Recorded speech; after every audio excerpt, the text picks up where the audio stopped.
Hey, what's up, guys? Lucas Burnley here with my co host, TJ Schwartz. You are listening to the Edge and Flow podcast. How's it going, TJ? Going really well, man. It's been a fun Good. week. How Nice. about Yeah, you? we got something pretty fun to talk about today, Yeah, right? yeah. Okay. Fun's the right word. So if you guys listened last week, we right at the end of the episode came up with this idea to basically do a blank calendar day. We called it the Red X Day, and the goal was to basically cross out that entire day, leave the shop, and each of us had kind of a different trajectory of how we thought we could make that time useful. I have a suspicion, which I'm very excited to see, because TJ and I actually haven't really talked about what we did at all. Mm-hmm. So yeah, here's my suspicion. Okay. Can I just throw it out? All right. I suspect that you were pretty focused. I think you picked a few things and you that's how you spent your time. And I think I, in my normal fashion, completely went off the rails. That sounds accurate. Yeah. No, it was still a task-oriented day for me, like you're saying. Yeah. Yep. Yeah. So mine too. I mean, who's going to go first? Task oriented. Oh man. You want to go first? Tell me about your day. Dude, it's a lot. Okay. It's a lot. It's multiple pieces. It's like 10 parts. Okay. All right. Really? You want me to go? Do it. All right, here we go. You called me as like an accountability officer, right yep. In the morning. You're like, hey, you better be sitting in a coffee shop. And I did. So I started off the morning, and stop me if I start going into like a weird level of detail. But basically, I figured I wanted to do two things. I wanted zero stress for the day. So my morning, I hung out, made the kids breakfast. I walked them to school with Maddie, hung out at the house with Maddie for a little while, just like low speed, and then went out to breakfast. And it was awesome, man. I went to the goal for me, I think, was kind of, I had all of these different ideas of things that I'd been wanting to check out around downtown Bend. And I just gave myself the freedom to do that. So I parked, and my goal was to never get back in my truck. Right. Yeah, that's a good idea. We're going to have to go back and forth a little bit because this will just be a monologue. First big takeaway, which was pretty cool. I was just sitting there, got a great breakfast, got a mimosa, very, very mellow. I have my journal with me, and I do this 2-part journal and then notes kind of system, but I never read my journals. So during breakfast, I read my entire journal for 2022. Holy cow. Dude, every single entry. No kidding. Just, yeah. Did it feel enlightening, or was it super enlightening? Yeah. And also a ton of frustration, because so many of the things that I kind of struggle with are cyclical. Mm. So I'm reading the same types of entries from the beginning of last year as I'm writing in the beginning of this year. Mm-hmm. But the act of going back through it and noting things and seeing changes and kind of just checking in with the past a little bit was super rad. Yeah, dude, that's awesome. I regret to admit that I've never journaled in my life, and the thought of that actually sounds interesting. Sounds like I would want to do that. It's a pretty good practice. I'm not a super consistent journaler. I'm a crisis journaler. So when I'm having a hard time, I find value in writing. Mm-hmm. Or if there's something that I'm struggling with, it doesn't matter what personal, business, or whatever else. That's just when I notice that I will write. I used to keep a shop journal where I would kind of jot down notes from the day, but the crisis journal is really the only thing that's stuck. No, that's excellent. I need to consider that. So crisis journal. Good one. Yeah, I do like that. Yeah, it's a good one. Even just little stuff, because then you look back and you're like, oh man, okay, apparently this is not a new thing. Anyway, from that point forward, I was just kind of rolling. There's this shop in town. I think it's it's basically an adventure store, which sounds kind of weird, but cruised in there, And it's really cool. Like they have a little library.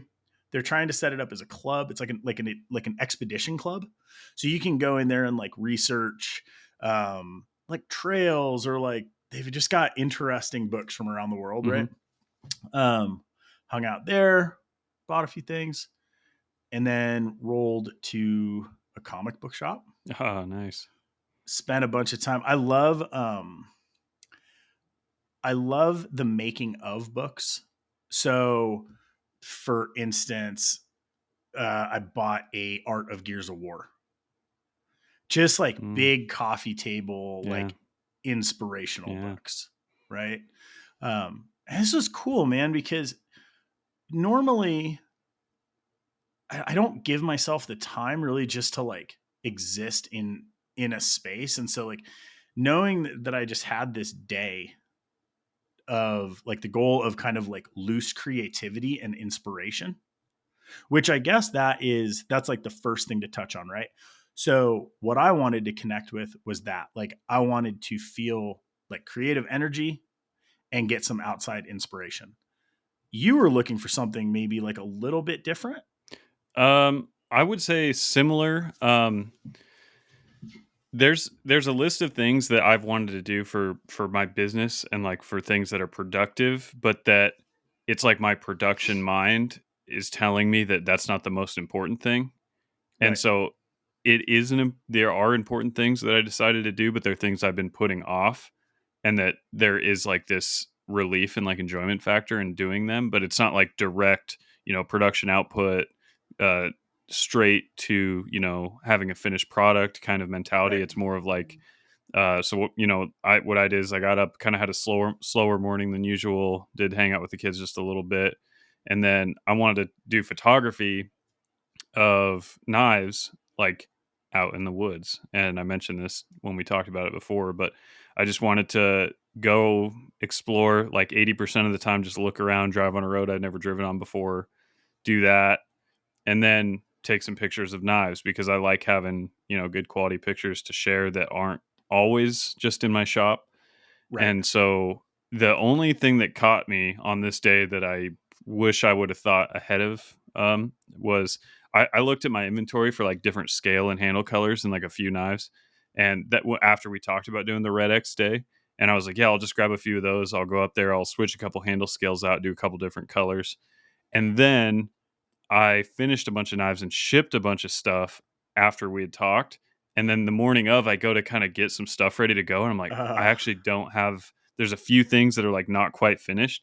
So I sandblasted a few handles and like sharpened a couple of knives because I needed that. And I was bummed because I was like, it started off the day not exactly how I wanted to start it, where I was in the shop, like doing production work, but it's because I needed right. to have something to photograph. Right. Right. So it wasn't very long, but in the future, I would probably try to think ahead of time a little bit if that's how I was approaching If it. you're gonna main, so this was another thing. I realized that my day, I basically went from spot to spot nonstop. Hmm. So um, after I hit comic book shop, I went to like there's a little museum downtown that's like Deschutes County Museum. Hang on, I got a cough real quick. I'm gonna mute my mic. So after comic book shop, uh, there's a little museum that's like the Deschutes County Museum. Um, I just went and I checked that out for like an hour and a half, just like getting different related experiences, I guess. And I just found myself like very content to like walk from spot to Hmm. spot and just, like read about logging in Central Oregon. Yeah. That was a pretty good one. Uh, I thought I was going to sketch in the morning. I actually put coffee shop and sketching towards the end of the day, and it was super nice. Like I basically went to a little coffee shop, hung out, ended up weirdly meeting this screen printer that Hmm. I've been following on Instagram. Like I recognize him from Instagram, having a conversation with him. And then this is like the end of the day gets kind of weird. From there, I went for a sensory deprivation float. No kidding. So I did a Wow. 75-minute sensory deprivation tank. Wow. which I love doing. Yeah. That's not your first time doing it? Not my first time doing it, but it's been a while. And I was like, man, it's been a while. This is like a perfect use of time. So when you come visit, we'll have to go do that for sure. Yeah, that sounds awesome. And directly before that, I did a cryogenic treatment. Nice. So you basically go into a chamber and they take you to negative 300. Holy cow. Yeah, it's wild. So, and then after that, I went and picked up a new suppressor. Oh, there you go. Dude, is it full therapeutic? It was a very strange day. Oh, last one that was in there that was really cool is, there is this woman here with the brand is Howell Goods that builds these super rad vests. And I had gotten one for Christmas, and like you go in and she fits you and then like builds it custom. So I went and did that too. Nice. So it's like all things, man. It was like, there's like a creative component, like a big self-care component, like inspiration. I don't know. It was very cool, but it felt like a full busy day. Good. Well, let me ask you this, like with the sensory deprivation, just to go on like a little bit of a tangent. Do you have to fight anxiety in something like that? Totally. Is that part of the process for you? Like, is that productive in doing that? Yeah. Yeah. Well, it's interesting because so you're floating in a body temp salt bath. So you are fully buoyant. You sit on top of the water. Okay. In zero light, like you can put your hand in front of your face and you can't see anything. So your eyes open, you can see nothing with no sound. So there's nowhere to go. It's a really, really interesting. You gotta look in.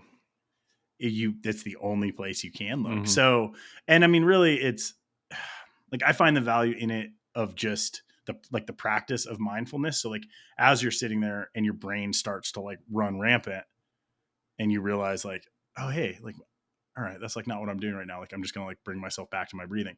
75 minutes is a long time. It is. That's surprising.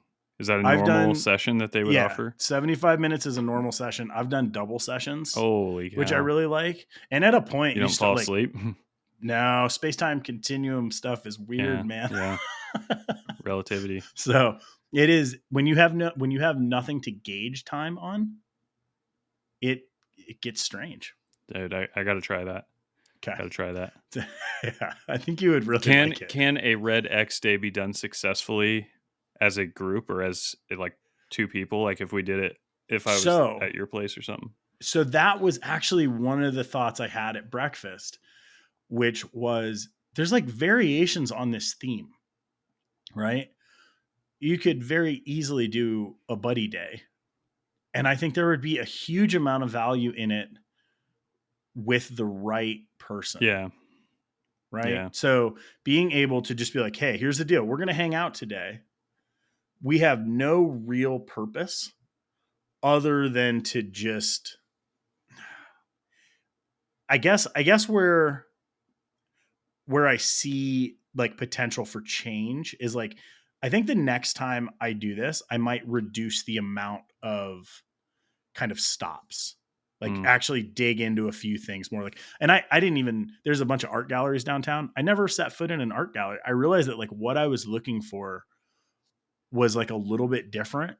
And the bookshop thing, the like bookshop library, like it just like scratched like a huge itch, which was just like knowledge and inspiration and just like existing in this space of creativity.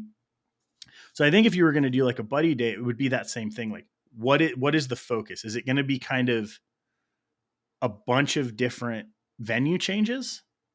Or are you just going to go like, you know, have breakfast, figure out things to do till lunch and go all the way to like dinner and have that be like creative conversations.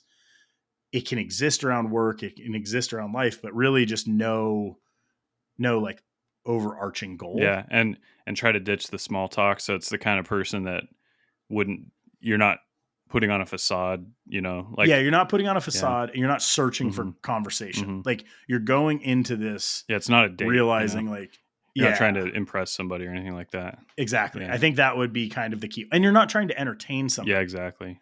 It's like, I'm going to stand here and look at this river for 30 minutes. Yeah. Like, cool. Yeah. You know, or like, I'm just going to be sketching in my notebook or like writing or whatever it is.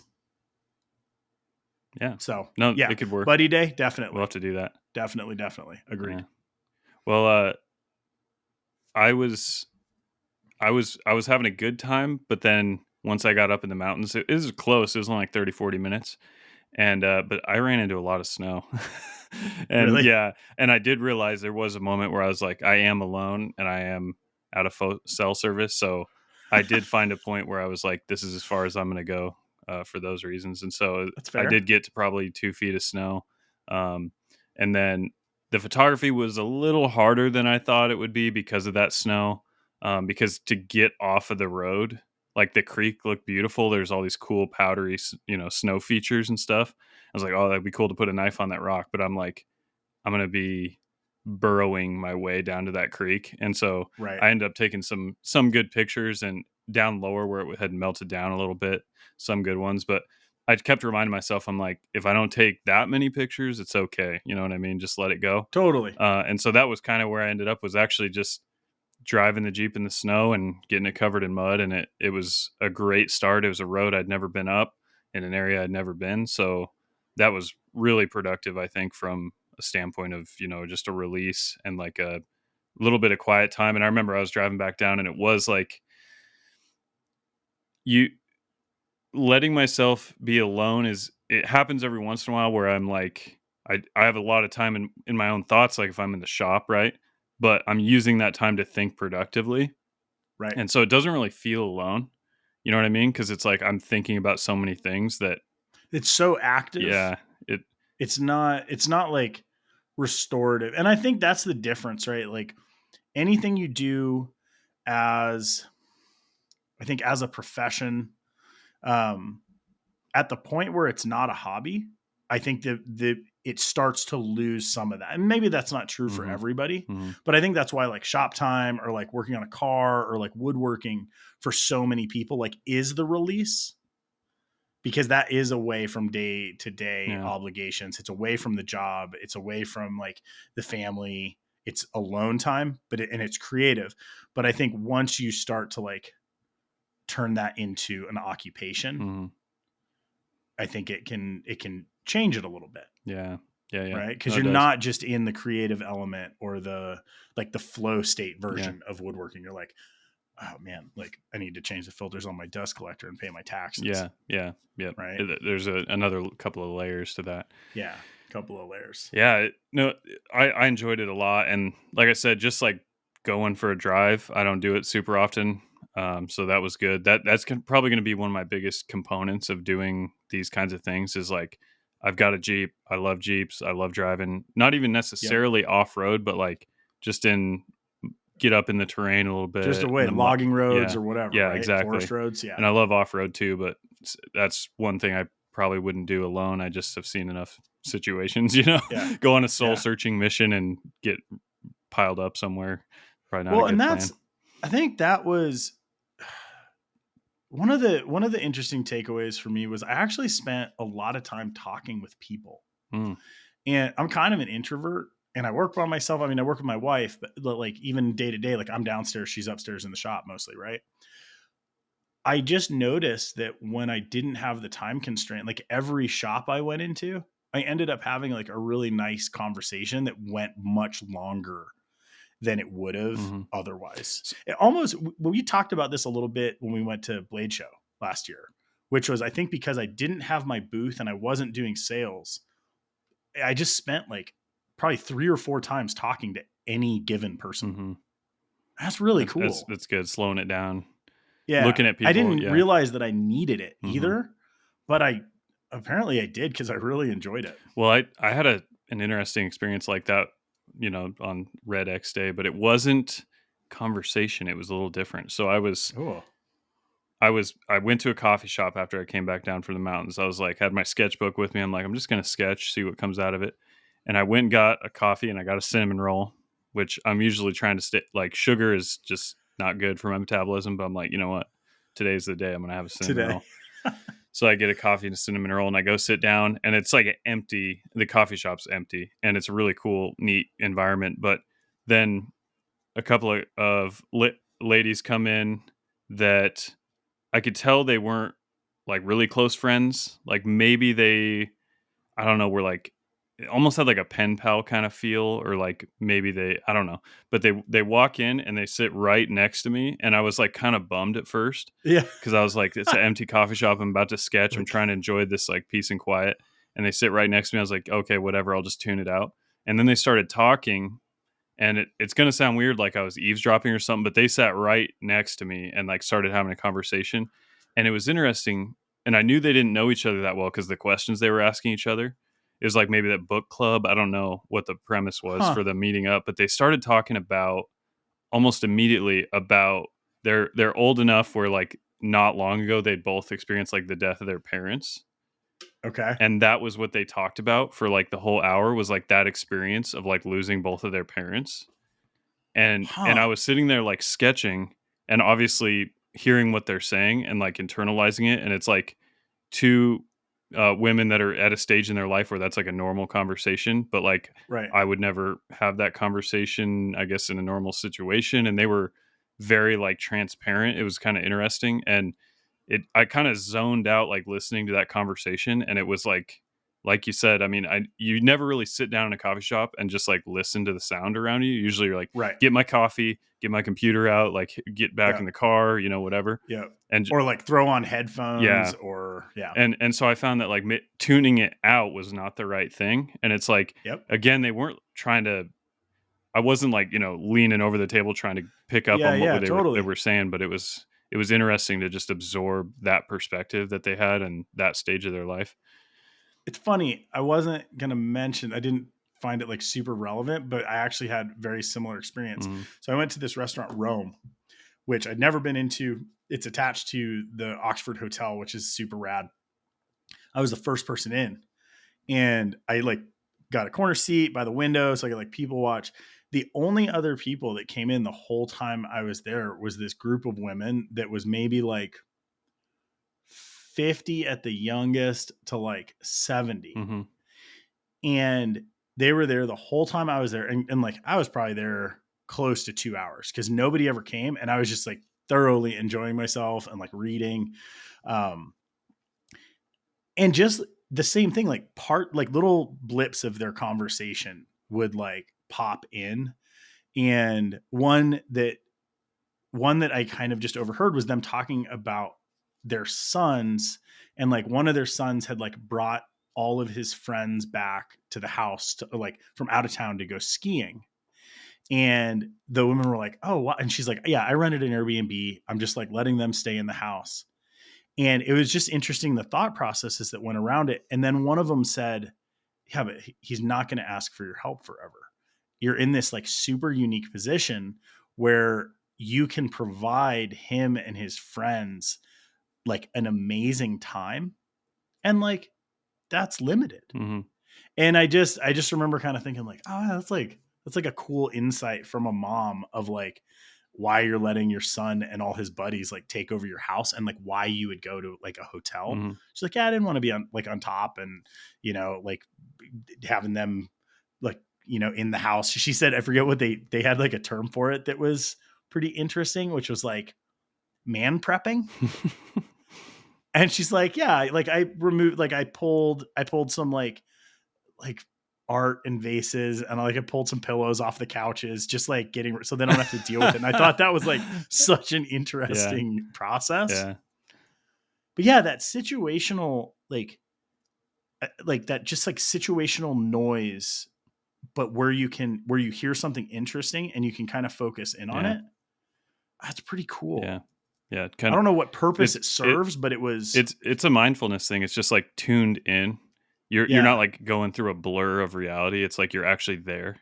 right. And that was kind You're of cool present. because yeah, I mean the conversation they were having ended up being super interesting, but just the fact that I was noticing what was going on around me. I mean, I've never sat in a coffee shop and sketched that long to actually experience that. So that How long were you there? hour and a half, maybe Yeah. something like that. And did you like overall, was it nice sketching? Because one, you don't sketch a lot anymore. I don't. Okay. So was it nice Yes. sketching, like pen to paper? Yeah, it was one of the better feeling like sketch sessions I've had in a long time. It was a game changer. Did you notice a difference being away from your normal Yeah, for space? sure. So Radically. right there, No, there's a huge amount of it value. was a definite it's one of those things where I sit here and realize like why do I sketch in front of my computer where I do my taxes? That doesn't make sense. And I was sitting Totally. there thinking that I was like, this is so much better. So much And better. one thing that I was doing that I don't do a lot of, but I'm familiar with. Have you ever heard of gesture drawing? Yeah. So there's an author, older book. It might even be like way older, like early 1900s. I'm not sure when the book was written, but the author's, I believe it's Carmi Nicolaides, something like that. I'm probably butchering that, but Okay. that's his. He's a fantastic artist, and he wrote a book about drawing and learning how to draw. And he was talking about gesture drawing, and this is something my dad's really into for his work. He's an artist, and what the concept is, and it's a little heady and like a little hard to grasp, but like once you start to do it, it starts to make sense. And what it is there's a when you sit in front of a piece of paper, there's always a tension and a like friction of not wanting to put the wrong line on the paper, if Right. that makes sense. And it's like you're trying to make sure that it's kind of like with writing. It's like they say you should write a really rough first draft on purpose so that you can at least get ideas down. It's people don't seem to talk that way about drawing, but that's sort of what gesture drawing is that what I do is you and the way it's taught is you hold the pencil like really loosely, and it's like you're not gripping it, just focus on like just holding it enough to actually put pressure on the paper, and just like start moving it around, like start thinking, okay, there's a blade maybe on the left side of the paper, just kind of dragging the pencil. It's gonna Big long yeah, long strokes, strokes, right? just Yeah. real loose up all the joints, like just think about putting information down. And Yep. it's surprising, after only like 3 or 4 minutes of just kind of swooping around, you'll see a line that's like, oh, I see something there. Right. Like that. And that line informs Yeah. the next And line. then you start to get a little bit more firm, and you start to get a little bit more positive with like the movements you're doing. And you see a line, you're like, that is the blade shape. Like that is the Yep. curvature of the edge. And you kind of harden that up a little bit, keep gesturing around. And then maybe that Yep. page just gets thrown away, but you have a Yep. line that you carry to the next drawing. Yep. And it's just that rough, just swooping around, like making movements. And it looks really strange. Like if you watch someone do actual gesture drawing, it can look really unproductive, but it's a it's almost like a calisthenic kind of like stretching exercise in terms of putting information on paper, if that makes Right. sense. I was really like warming up too, because Yeah. you're starting to move, like if your forearm's longer or shorter, your like circles are different, Hmm. radii. Like I think that ability just to like start to kind of touch the paper Hmm. fluidly, I think is a really effective way. Yeah, because you think and you're like, oh, okay, I'm gonna draw this. When you're like, unless you have a really clear image of what it is, I actually think the accidental nature of gestural drawing is super valuable, because you're essentially almost like surprising yourself with the correct answer, Hmm. Hmm. right? And this is going to get off in the weeds, but like I think people look at AI, how AI art, some people call it, I don't know, copyright infringement or whatever, because it Right, basically right, combs the whole internet and it like sort of homogenizes existing stuff. I right. think I can see what people are saying with that about AI, but like I think what people might be missing is that's exactly how we operate. Totally. And so it's going to sound really weird coming from an artist type person like myself, but we accumulate information and we merge it and homogenize it, and it's like it's new things are there's very few actual new things. Most things are just the world around you being recombined. You know what I mean? Right. And so when you're sitting and looking at a piece of paper, you really have to have information coming in to be creative. It can't all come out. It's not a one-way street. And so you're actually putting information on the paper that is kind of just nonsense, like gibberish, but Yep. that information is like giving you more information to then replicate and expand on. Yep. And so instead of looking at like knives on Instagram, if you sit down and then start sketching, you're going to have a hard time not sketching knives that look like other knives. But when you look at lines on paper that are kind of random, you can start to get that cycle going, and it goes in a more new direction. Yeah. And so that's something I've enjoyed a lot. Yeah, I love it.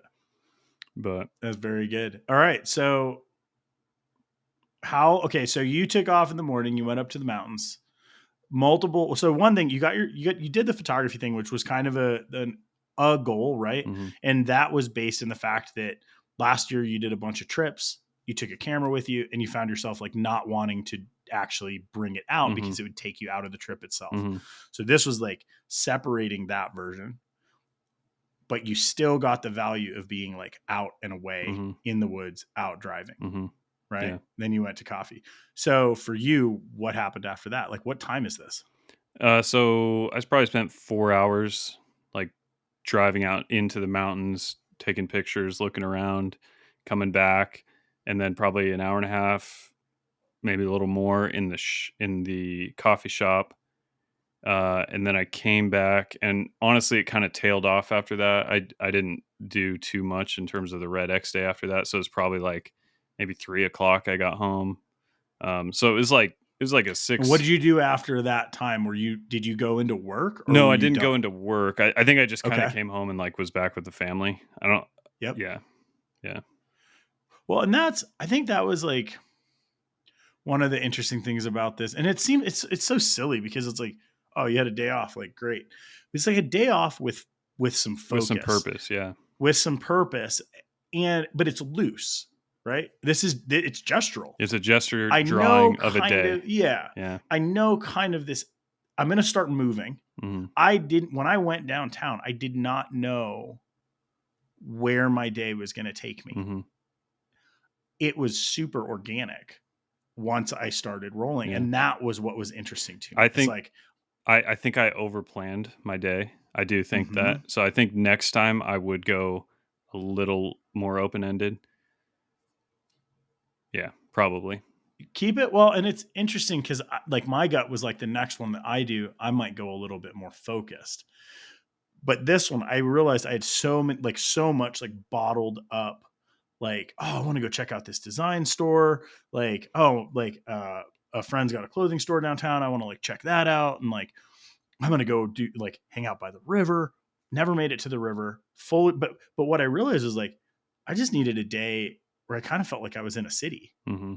I just wanted to walk around and like be able to enjoy that space. Mm-hmm. Didn't know it when I went down there though. Yeah. So I think that from that standpoint, having some flexibility around the time is probably super valuable.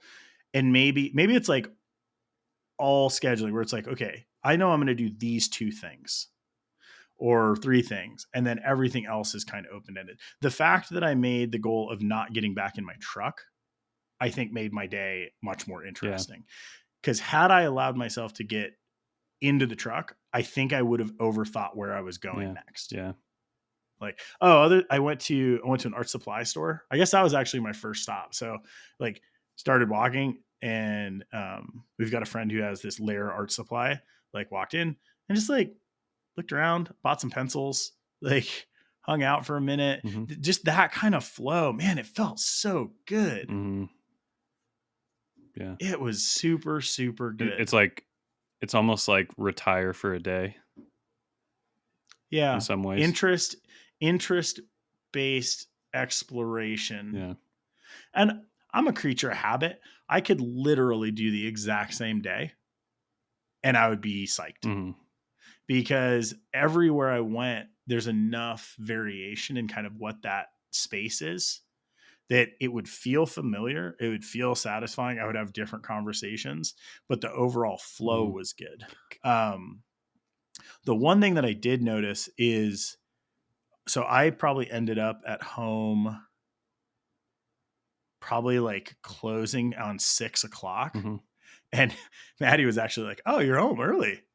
She's like, "I figured you would like roll this out into dinner." I will do that. Yeah. Next time. I think I should have done that as well. I think what happened is when I overplanned, it was like the things I did do were exactly what I was looking for. But then when I was done at the coffee shop, I was like, I have nothing else to do.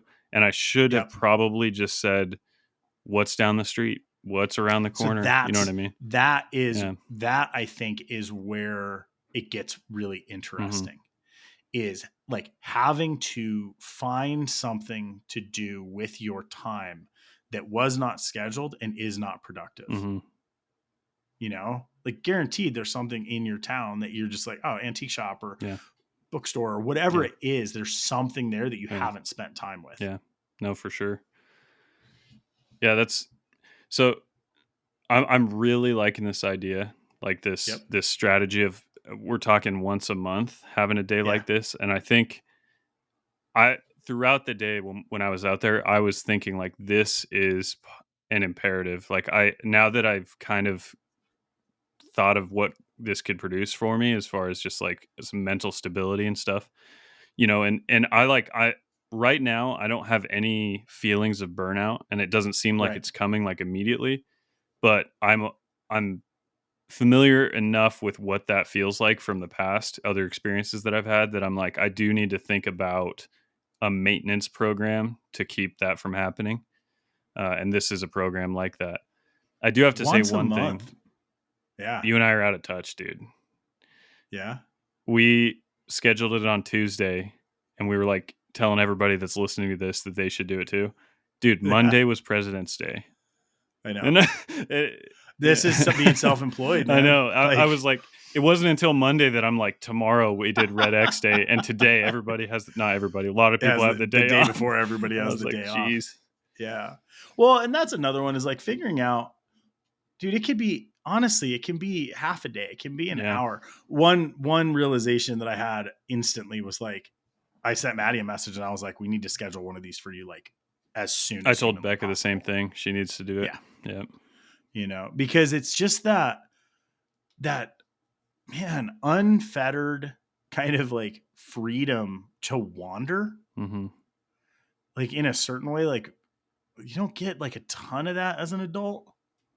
So maybe there's like a really youthful element of it too, just like curiosity and exploration. Yeah. It reminds me of the way it felt when I first went to college when I was 18. Yeah. It was like that feeling of, I came to Boise, which was to me like a metropolis because, I mean, it's 100 times bigger than where I came from.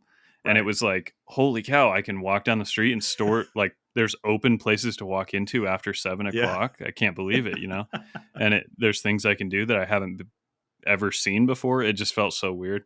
And I remember like soaking that in and really loving that experience. And it's something you just forget to do. It's right there in reach. You could always do it. It's funny because the super valuable things, because they're not usually critical, are the easiest ones to set aside. Like I know the value of this, right? I don't think that if I go forward if I don't put it on a calendar, I won't do it again for 6 months. Yeah.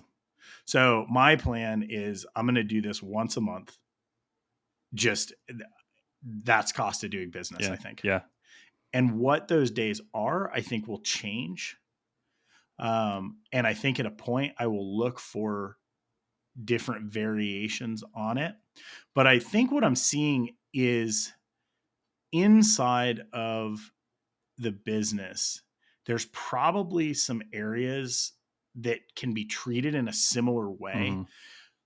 Dude, we were talking about shop maintenance a little bit, I think last episode. And what I realized is like, man, there's just days where I just want to putter.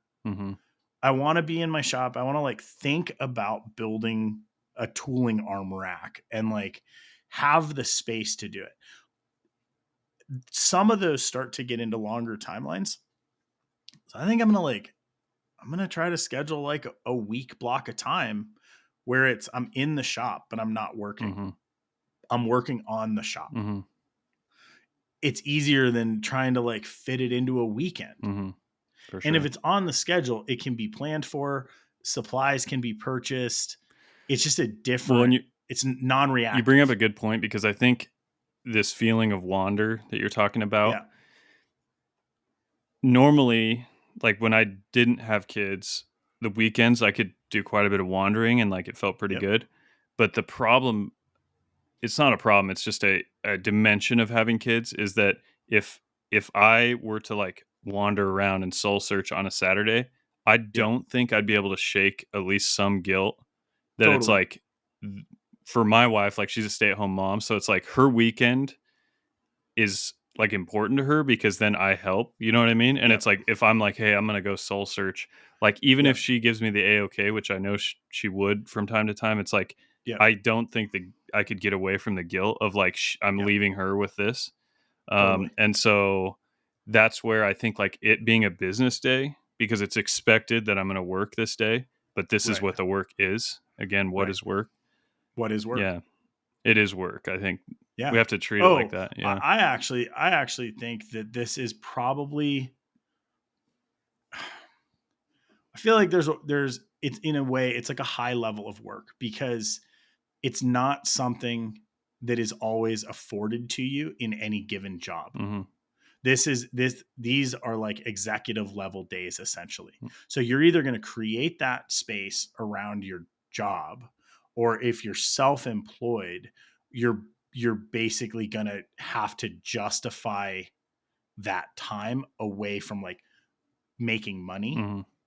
realizing that there's probably upstream or be upstream or downstream. Yeah, I guess downstream, Hmm. like downstream value to this, Yeah. Yeah. right? Hmm. Like play now so that you can like get this return later. Hmm.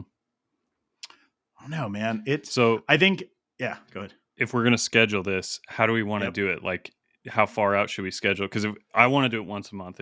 I think Yep. we should probably try to stick to that. Like, do we Yep. talk about it now? Do we talk about it a week in advance? Because I do think it'd be cool if you guys are listening and if you're in a position where this sounds interesting to you, maybe it is a Saturday or a Sunday for you. Maybe everyone's situation is different, but like Totally. if people knew when we were doing it far enough in advance, I did have a few people message me about the pod that we posted last time Yep. and kind of wondering about this whole I don't know if it's called a project or an idea, Sure. but maybe if we told people far enough ahead of time, like there could be a little bit of participation circle going on. Dude, I would love that. Yeah. That was when I was out, I had that realization of like, man, it'd be so fun to hear how other people use their day, Hmm. Yeah. or again, use their 4 hours, use their two Yeah. hours, but like the it's just the conscious use of time. So I would say, like to your question, I think like it would be pretty easy just to pick like we can schedule a month out Hmm. and then, figure out like I'm just gonna put it reoccurring on my schedule Yeah. Yeah. for the entire year. So what was the Forever. Tuesday the right day? Do you think? I think Tuesday's good for me. Tuesday's good. What do you think? Um I'm gonna run it by Maddie Hmm. too and kind of see.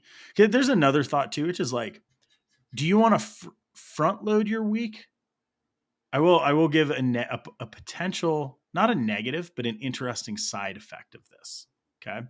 So one thought, you do it at the beginning of the week, the middle of the week, or the end of the week. Hmm. On one hand, I think it would be a really fantastic way to finish a week. The the side effect that I noticed was that my next day in the shop, I was so, I think, like overstimulated in a way that I had a really hard time focusing. Mm. That could just be a me problem, but it was like I had so many thoughts and kind of like just these little micro inspirations, and like I couldn't really like function super well. And Hmm. that's something that happens to me. Like if I hit like a real creative flow, especially in like management mindset, I can tank my entire day because it's like blowing a fuse Hmm. basically for me. The day had like a similar kind of vibe to it. Hmm. Did you notice anything the following day? The following day was a weird one.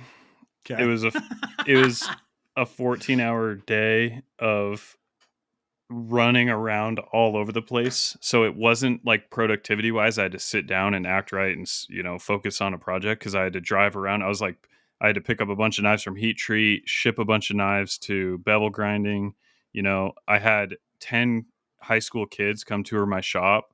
Oh, wow. Yeah, so I was like, I was kind of racing to get my machine set up so that I could actually show it running to them, because it was currently like in between knives. Okay. And so it was like a whole day of like running around.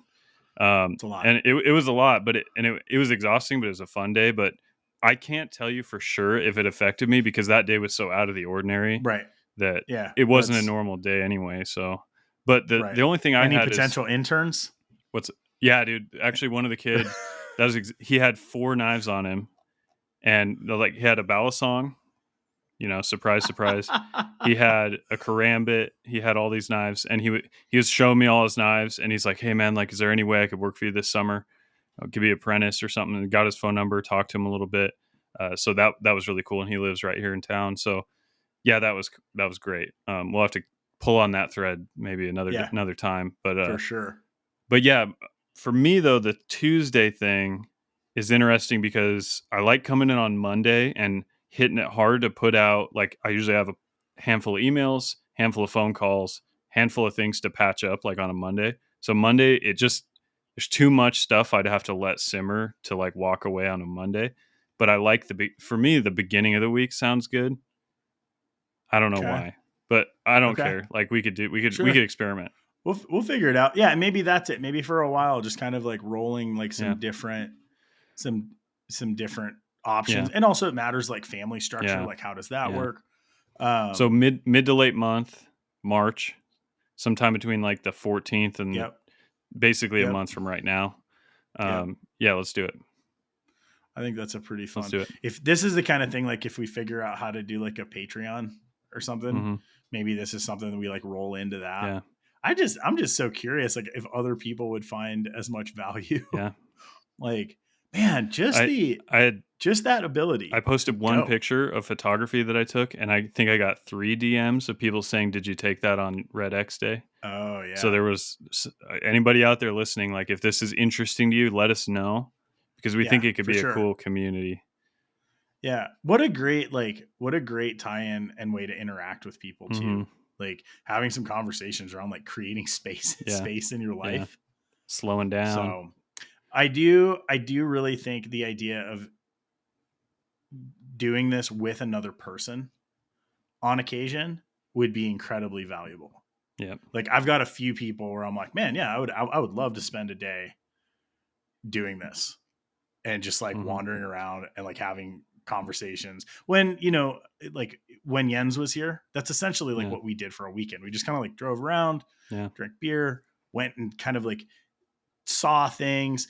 When I've gone over to Denmark, we're usually doing like these crazy projects or in the past we were doing crazy projects that were very time consuming, but we always made one day at least to like go into like Aarhus and just like hang out at a cafe and like walk around. And so I know he does this, right? Like he's really good about like just taking off for a day with his like sketchbook. I think, correct me if I'm wrong, anybody listening, but I think the Europeans are better at this stuff than we are. Possibly. I would guess probably so. I might be completely wrong, but I picture that from maybe it's a stereotypical thing. Maybe I'm way off, but yeah, I bet. But like just like culture of work. Yeah. Kind of thing. Yeah. Maybe. I don't know. Yeah. But yeah. I don't know. This brings me to a question I wanted to ask. Okay. I want at some point to turn kind of a spotlight on you about, this is a little bit of tangent, but it does tie in. Okay. Brand development and brand building. Something that you are an excellent industry leader at doing. And thanks. I feel like we've talked about it in passing, but like a real dedicated episode to brand building is something I want to bring up. And the reason I mention that right now is we have been talking about how to brand this Red X Day, because we did run into a little bit of a pickle. A little bit of a snafu. Yeah.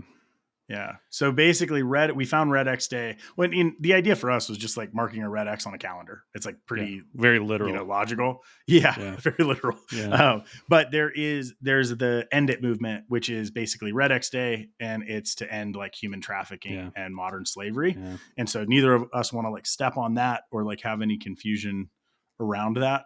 So yeah, we need to figure out like what we're going to call this. We're 1 week into this and we're in a brand crisis.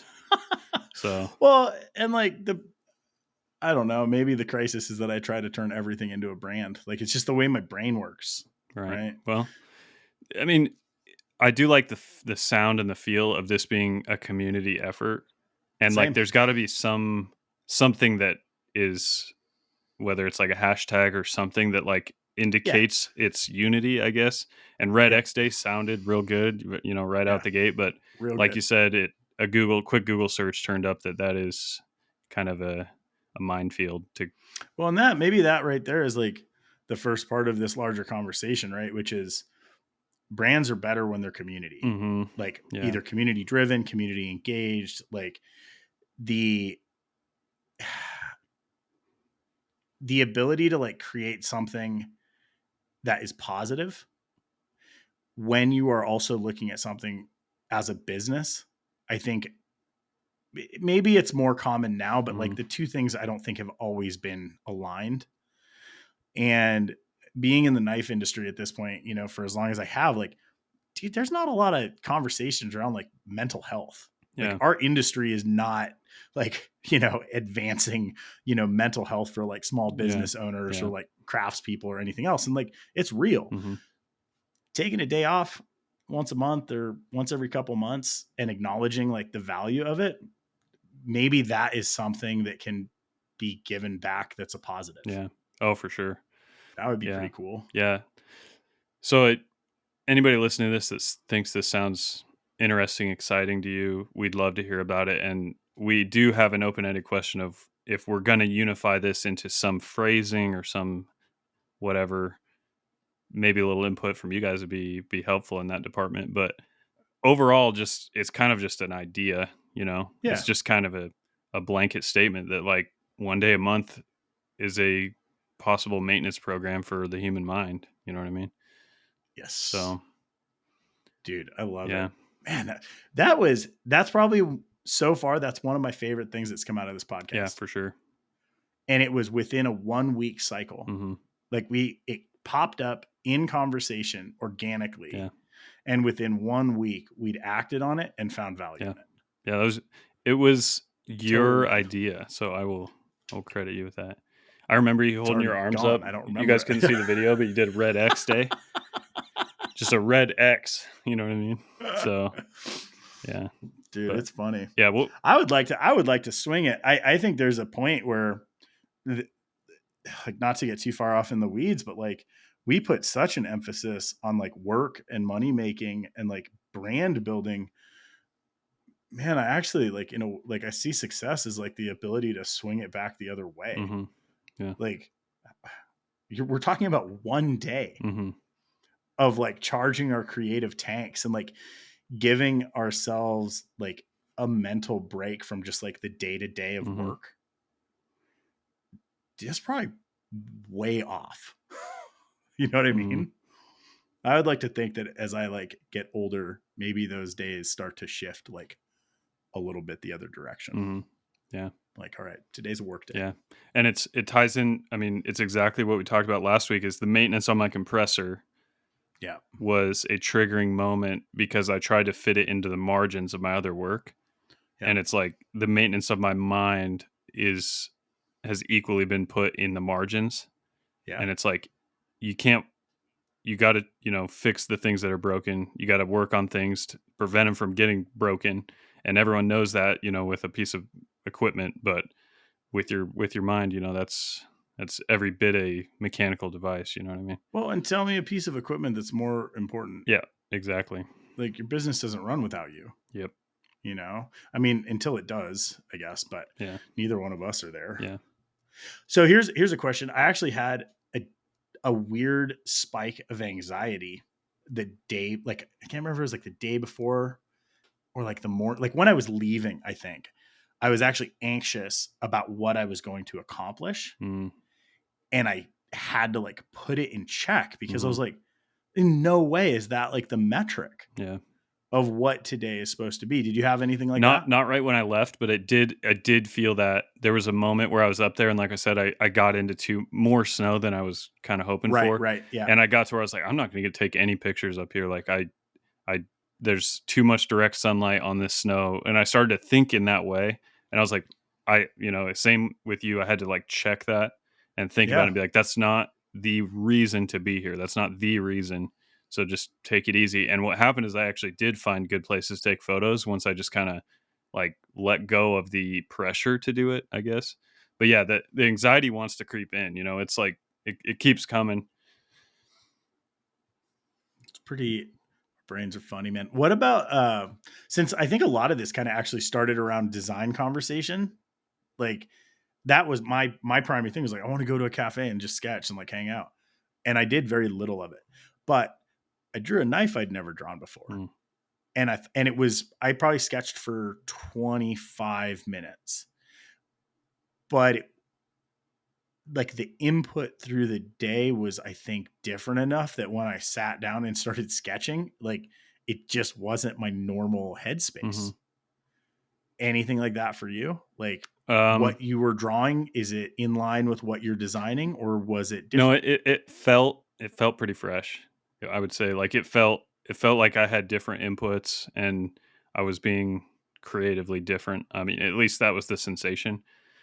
Um, One thing I will say, this is just a specific thing to like drawing knives and stuff, is what I always do is I start with one piece of paper, and for one sketch session, I'll sketch repeatedly on the same piece of paper for like Yeah. hours without ever flipping the page, one knife. And what I do is I sketch a knife after gesture drawing, get it kind of firm and rigid where I want it. What I do is I take my phone, I take a picture of it, and then I think, is there something that could be improved? Like this blade shape's maybe bugging me a bit. I'll erase the blade and start redrawing the blade shape, and then the knife will change. And once I get to another place that seems like pretty good, I take another picture of it. And so I'll have a camera roll of like 12 pictures of the same Right. knife. And it's kind of like in CAD how you can like reverse things. It's kind of like I can reverse back to the sketch. So sometimes Yeah. I'll be like, this has gone south, and Yeah. all these things I changed weren't productive, but the third picture I took was the best one yet. And then I'll look at that picture and I'll take it back to that and go from there. Um, and that I It was makes doing that. perfect That sense. wasn't new, but I just thought I'd throw that out there. And yeah, where I ended up landing, I was changing a few lines that I'd never really changed before, and I do think I had a couple ideas that, I don't know, pretty cool. Just pops up. I do a similar thing normally. Like if I've got a sketchbook, I'll just do kind of like uh very like freeform like designs on a page, but I'll do multiple Mhm, sketches. But a lot of times it's like I'll get to a point on one sketch where I'm like, okay, that one's done. I'll just move on. It'll either be the same knife modified slightly, or it'll be a continuation of like the thought into a completely different type of knife. Those then become the starting point when I go to like, I still mhm, really like working with a light table, mhm.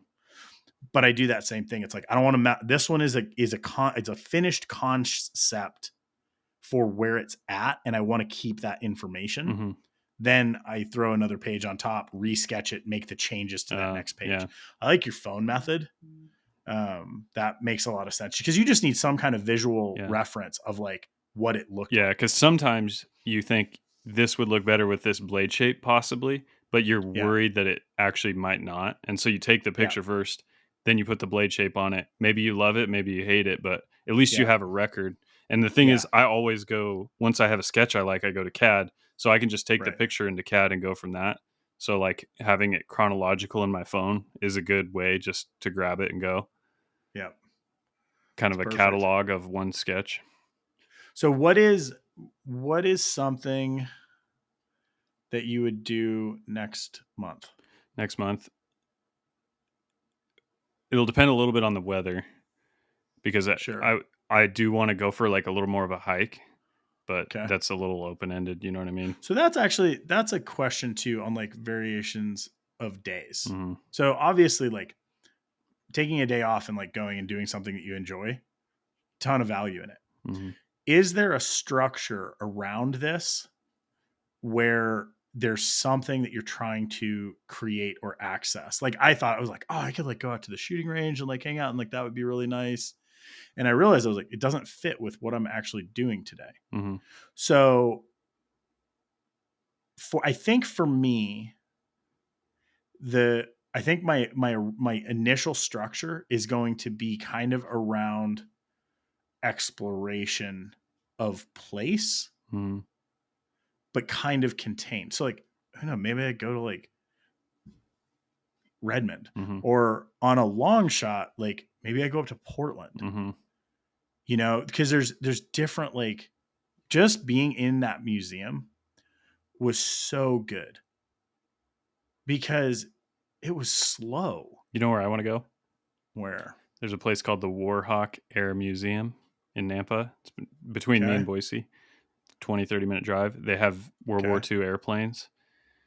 I've been wanting to go there forever, and I'm really into that stuff. And so there you go. I'm going to go there. And then what else? What else is in Nampa? A lot of stuff. I mean, there's like, can you go out there, go to that, basically go out to Nampa, have breakfast, roll to that museum, and then not move your Jeep? It'd be a little tough because it's by the airport. Yeah, so, that's fair. Yeah. But they do have, I got to take you there. They have an air tower, like, you know, the ones that are 3 stories high with the glass all the way around, that got retired. And the top of the tower, the glass part, was turned into a breakfast diner. And it's still on the airport. And so you watch planes take off and land, and you eat breakfast looking out of like angled glass windows. Dude, I love that so much. When we lived on Cape Cod, there was in Chatham, there's a restaurant called Hangar B. And that it's the exact same thing. It's a little airport, brilliant. And they have a little restaurant right above, and you watch like little Cessnas like fly in and stuff. Dude, so cool. That's walking distance from the Warhawk Air Museum. So I'll have to tie those together, and then from there, there's lots to see, but I probably would have to drive to get a little bit away from the airport, you know. It's pretty good. I mean, I was trying to find like what there was like a common thread throughout. So I actually did like a decent amount. Like I spent some money, which I don't know why. It just like felt really satisfying. Like when I went in the comic book shop, I think I probably spent like close to $200. Like not a ton of money, but not nothing either. I got like a couple reference books that were really cool. I also took a little time. Like I got Bo like a kid's like graphic novel. Did you ever read Asterix and Obelix? Dude, super fun. Couple of crazy Gauls in like Roman occupation. Oh, really?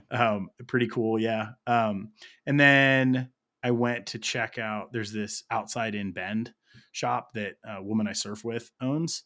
Like went in there and like ended up grabbing something for Maddie. So it was like this like interesting, I felt like connected to my family and yet completely autonomous from both my family and from work. Yeah. And I felt a lot of value there.